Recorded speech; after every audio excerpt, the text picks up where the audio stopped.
حامد مصلی اما بعد شب قدر کے فضائل۔ مسلمان بھائیوں، اللہ کے رسول صلی اللہ علیہ وسلم رمضان کے آخری عشرہ میں بیوی بچوں سے علیحدہ ہو کر اللہ کی عبادت میں مشغول ہو جاتے تھے اور ان 10 دنوں کا اعتکاف فرماتے تھے تاکہ زیادہ سے زیادہ اجر و ثواب حاصل کر سکیں، اور خصوصیت کے ساتھ آپ کو رات ہاتھ لگ جائے جسے قرآن میں لیلۃ القدر کہا گیا ہے اور جس کو 1000 مہینہ سے افضل و بہتر قرار دیا گیا ہے۔ اسی طرح سے لیلۃ القدر کے بہت سارے فضائل ہیں۔ پہلی چیز کہ اس شب کی سب سے بڑی فضیلت یہ ہے کہ اللہ تعالیٰ نے اسی مقدس رات میں خیر و برکت کا سرچشمہ، سعادت انسانی کا خزانہ اور رشد و ہدایت کا منبع قرآن مجید کا نزول فرمایا۔ ارشاد ربانی ہے انا انزلناہ فی لیلۃ القدر، یقیناً ہم نے اسے شب قدر میں نازل فرمایا۔ یہ رات بڑی برکت و فضیلت والی ہے۔ اس ایک رات کی عبادت کا ثواب 1000 مہینوں کی عبادت سے افضل ہے۔ ارشاد باری تعالیٰ لیلۃ القدر خیر من 1000 شہر، شب قدر 1000 مہینوں سے بہتر ہے۔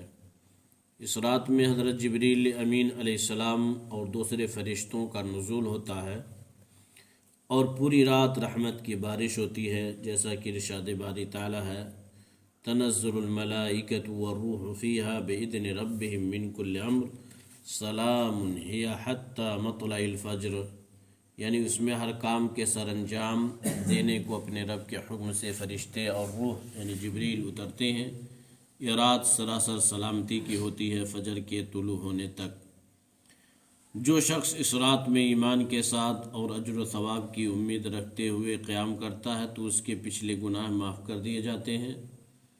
حضرت انس رضی اللہ عنہ سے مروی ہے کہ رمضان کی آمد کے موقع پر اللہ کے رسول صلی اللہ علیہ وسلم نے فرمایا یہ ماہ مبارک تمہیں حاصل ہو رہا ہے، اس میں ایک رات ایسی ہے جو 1000 مہینوں سے بہتر، جو اس رات کے خیر و برکت سے محروم ہو گیا تو ہر خیر سے محروم رہا، اور محروم و بدقسمت شخص ہی اس شب کے خیر سے محروم ہو سکتا ہے۔ شب قدر کون سی رات ہے؟ جس رات کے فضائل ابھی قرآن و حدیث کی روشنی میں بیان ہوئے، بعد مصلحتوں کی بنا پر اللہ تعالیٰ نے اس کی تعیین نہیں فرمائی۔ قرآن کریم میں اس کا ذکر اجمالاً ہی کیا گیا ہے، نیز کسی صحیح مرفوع روایت سے بھی قطعیت کے ساتھ اس رات کی تعیین نہیں ہوتی ہے۔ البتہ حضرت عائشہ صدیقہ رضی اللہ تعالی عنہا کی ایک روایت سے اس قدر معلوم ہوتا ہے کہ یہ رات رمضان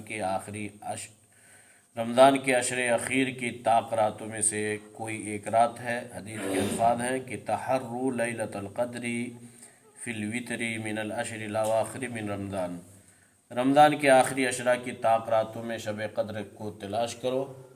کچھ اہل علم جیسے علامہ حافظ ابن حجر عسقلانی، علماء حنابلہ اور شیخ الحدیث علامہ عبید اللہ مبارک پوری رحمہ اللہ کا خیال ہے کہ شب قدر آخری عشرہ کی طاق راتوں میں منتقل ہوتی رہتی ہے، کبھی 21ویں کو ہوتی ہے، کبھی 23ویں کو، کبھی 25ویں یا 27ویں کو اور کبھی 29ویں کو۔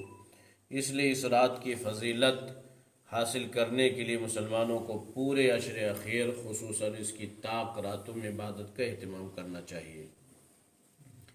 شب قدر کی علامات، باوجود یہ کہ شب قدر کی تعیین نہیں کی گئی ہے، تاہم بعض احادیث و آثار میں اس کی بعض علامتوں کا ذکر ملتا ہے۔ پہلی چیز ہے کہ شب قدر کی صبح جب سورج طلوع ہوتا ہے تو اس میں شعاعیں نہیں ہوتی ہیں۔ شب قدر کی صبح جب سورج طلوع ہوتا ہے تو اس کی سرخی مدھم ہوتی ہے۔ شب قدر میں جب چاند نکلتا ہے تو ایسے ہوتا ہے جیسے بڑے تھال کا کنارہ۔ رات بڑی پرکیف اور نورانی ہوتی ہے اور چاروں طرف ایسی روشنی پھیلی رہتی ہے جیسے عام راتوں میں نہیں ہوتی۔ اس رات موسم معتدل ہوتا ہے، اس رات کوئی ستارہ آسمان سے نہیں ٹوٹتا وغیرہ۔ شب قدر کے لیے کوئی مخصوص عمل یا عبادت نبی کریم صلی اللہ علیہ وسلم سے ثابت نہیں، مگر یہ رات نماز، تلاوت قرآن، ذکر و اذکار اور توبہ استغفار میں گزارنی چاہیے، گریہ وزاری اور عجز و انکساری کے ساتھ اپنے گناہوں کا اعتراف کرتے ہوئے بکثرت اللہ سے گناہوں کی بخشش طلب کرنی چاہیے، اور نبی کریم صلی اللہ علیہ وسلم کی بتائی ہوئی اس دعا کا خاص ورد کرنا چاہیے، اللہم انک عفو تحب العفو فاعف عنی۔ اے اللہ تو بڑا کریم و سخی اور معاف کرنے والا ہے، تو معافی کو پسند کرتا ہے، اس لیے مجھے معاف کر دے۔ یہ وہی دعا ہے جسے نبی کریم صلی اللہ علیہ وسلم نے شب قدر میں پڑھنے کی تعلیم حضرت عائشہ صدیقہ رضی اللہ عنہا کو دی تھی۔ رات کے کچھ حصے میں وعد و تذکیر بھی جائز ہے، لیکن پوری رات تقریر اور شعر خوانی میں صرف کر دینا قطعاً درست نہیں ہے۔ شب قدر اللہ کی جانب سے مسلمانوں کے لیے ایک بیش بہا تحفہ اور گراں قدر انعام ہے، جس کا تقاضا یہ ہے کہ اس رات کے ایک ایک لمحہ کو قیمتی سمجھ کر اسے فائدہ اٹھایا جائے، دل و دماغ کے تطہیر و تزکیہ کی کوشش کی جائے، اللہ کے حضور رو رو کر مغفرت و بخشش کی دعائیں کی جائیں، نن گداز بستروں کو چھوڑ کر راتوں رات نمازیں پڑھی جائیں، اللہ کے مقدس کلام کی تلاوت سے زنگ خوردہ ایمان کو صیقل کیا جائے، اور دنیا و ما فیہا سے بے نیاز ہو کر اس رات کو اللہ کی عبادت کے لیے وقف کر دیا جائے۔ مگر جب ہم شب قدر میں اپنی شب بیداریوں کا جائزہ لیتے ہیں تو بڑی مایوسی ہوتی ہے۔ ہم اس قیمتی رات کو بھی عام راتوں کی طرح کھراٹے بھرنے میں گزار دیتے ہیں، مسجدوں کے زیر سایہ چائے خانوں میں بیکار بیٹھ کر وقت گزاری کرتے ہیں، بیہودہ اور لایعنی باتوں سے لطف اندوز ہوتے ہیں، دوسروں پر تبصرے کرتے ہیں اور غیبت و چغلخوری کر کے اپنی عاقبت برباد کرتے ہیں۔ ہمارے کچھ بھائی رات تو مسجدوں میں ضرور گزارتے ہیں، مگر وہ بیکار بیٹھ کر اونگتے ہیں، نہ وہ ذکر میں مشغول، نہ تلاوت میں، نہ نفلی نمازیں پڑھتے ہیں، نہ دعا استغفار۔ وہ سمجھتے ہیں کہ صرف شب بیداری سے اس رات کی فضیلت پا لیں گے، اور بغیر کچھ کیے ان کے نامہ اعمال میں 1000 مہینوں کا ثواب لکھ دیا جائے گا، جبکہ کچھ لوگ اسے بریانی خوری اور چائے نوشی میں ضائع کرتے ہیں، جبکہ صحیح حدیث کے مطابق انہیں اس رات جاگنے سے شب بیداری کے علاوہ کچھ ہاتھ آنے والا نہیں ہے۔ اس لیے مسلمانوں کو چاہیے کہ وہ شب قدر کے فضائل حاصل کرنے کے لیے محنت کریں، ذکر و تلاوت اور نمازوں سے اسے زندہ آباد کریں، تاکہ اس کا پورا فائدہ انہیں حاصل ہو سکے۔